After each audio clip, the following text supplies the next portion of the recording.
Soalan 12A, lengkapkan jadual 12 di ruang jawapan pada halaman 22. Bagi persamaan Y sama dengan X kuasa 3, tolak 10X campur 3 dengan menulis nilai-nilai Y apabila X sama dengan negatif 1 dan X sama dengan 4. Untuk menjawab soalan ini, kita perlu menggantikan persamaan dengan nilai X sama dengan negatif 1 dan 4. Apabila melakukan gantian, kita perlu guna bracket. Negatif 1, bracket, tolak 10, bracket, negatif 1, bracket, campur 3, kita dapat 12.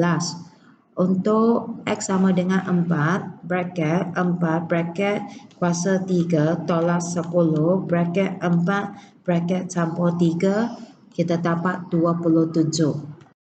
Soalan B.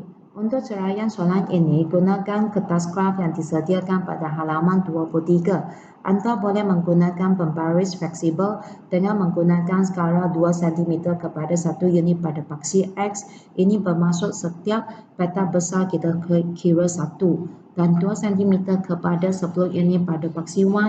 Pada paksi Y, setiap peta besar kita kira 10. Lukis graf Y sama dengan X kuasa 3 tolak 10X campur 3 untuk X antara negatif 2.5 dan 5. Sebelum kita melukis paksi X, kita perlu lihat nilai yang terbesar 5 dan nilai yang terkecil negatif 2.5. Kita tahu pada paksi X, setiap peta besar kita kira 1, oleh itu kita perlu tinggal 3 peta untuk cukup negatif 2.5. Pada paksi Y, nilai terbesar ialah 78, nilai terkecil ialah negatif 9.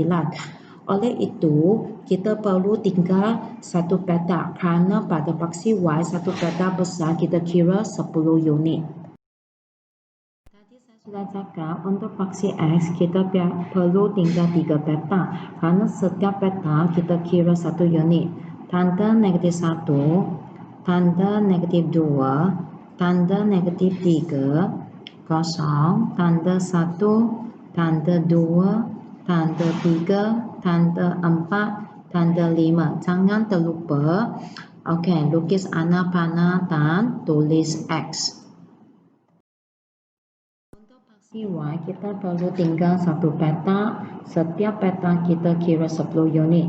Tanda negatif 10, tanda 10, tanda 20, tanda 30, tanda 40, tanda 50, tanda 60, tanda 70, tanda 80. Jangan terlupa lukis anak panah dan juga tulis Y. Sekarang kita plot titik. Pada paksi X, setiap garis bernilai 0.1. Pada paksi Y, setiap garis berunit 1.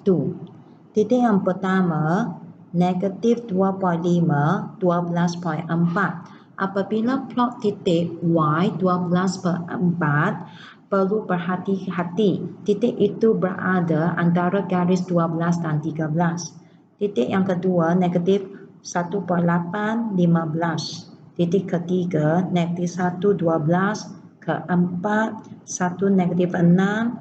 Kelima, 1.8 negatif 9. 30, 4, 27, 4.5, 49, 5, 78. Kemudian kita sambung semua titik.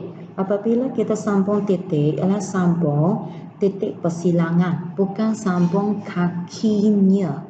Apabila kita sambung titik, perlu guna pensel yang tumpul. Kemudian pegang pensel sebanyak 45 darjah dan kita sambung sekaligus, jangan berhenti supaya graf yang terhasil adalah licin. Soalan C. Dari graf di 12B, cari satu nilai Y apabila X sama dengan 2.5. Yang kedua, nilai X apabila Y sama dengan 16. Apabila X saya 2.5, saya buat garis putus sehingga sentuh graf saya, kemudian saya baca nilai Y. Nilai Y saya ialah negatif 6. Kemudian Nilai Y saya 16, saya buat garis putus sehingga saya sentuh graf. Kemudian saya ambil nilai X. Nilai X saya ialah 3.7. Soalan B. Lukis satu garis lurus yang sesuai pada graf 12B untuk mencari nilai-nilai X yang memuaskan persamaan X kuasa 3 sama dengan 9X campur 4 untuk X antara negatif 2.5 dan 5. Persamaan X kuasa 3 sama dengan 9X campur 4. Saya pindah 9X positif jadi negatif. Saya pindah 4 positif jadi negatif. Oleh itu, akan menjadi X kuasa 3 tolak 9X tolak 4. Sebelah kanan saya sama dengan kosong. Kemudian saya salin persamaan yang ada dalam 12A, iaitu Y sama dengan X kuasa 3 tolak 10X campur 3. Kemudian saya salin persamaan 12D yang sudah saya pindah.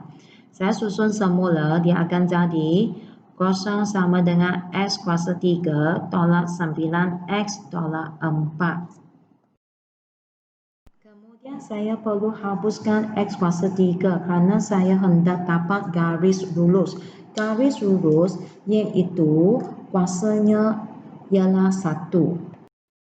Bagaimana saya hapuskan X kuasa 3 dalam keadaan ini?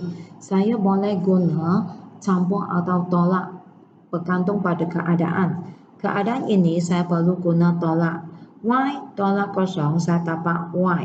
Sama dengan saya salin X kuasa 3 tolak X kuasa 3 tak ada lagi. Negatif 10X tolak negatif 9X. Saya dapat negatif X. 3 tolak negatif 4. Saya dapat 7. Sekarang saya sudah ada persamaan garis lurus. Sekarang saya gantikan persamaan ini dengan nilai X yang terbesar iaitu 5. Y sama dengan negatif bracket 5 bracket campur 7. Saya akan dapat 2. Kemudian saya ganti nilai X dengan saya ganti nilai X yang terkecil. Y sama dengan negatif bracket negatif 2.5 bracket campur 7. Saya dapat 9. Sekarang saya perlu lukis graf garis lurus dengan titik yang pertama X ialah 5, Y ialah 2. Titik yang kedua X ialah negatif 2.5, Y ialah 9. Titik yang pertama iaitu X. Titik yang pertama iaitu X5, Y2. Titik yang kedua, X ialah negatif 2.5, Y ialah 9. Kemudian saya sambung kedua-dua titik tersebut. Akan potong lengkung pada 3.3 dan juga negatif 0.6. Dengan ini, jawapan saya ialah 3.3 dan negatif 0.6.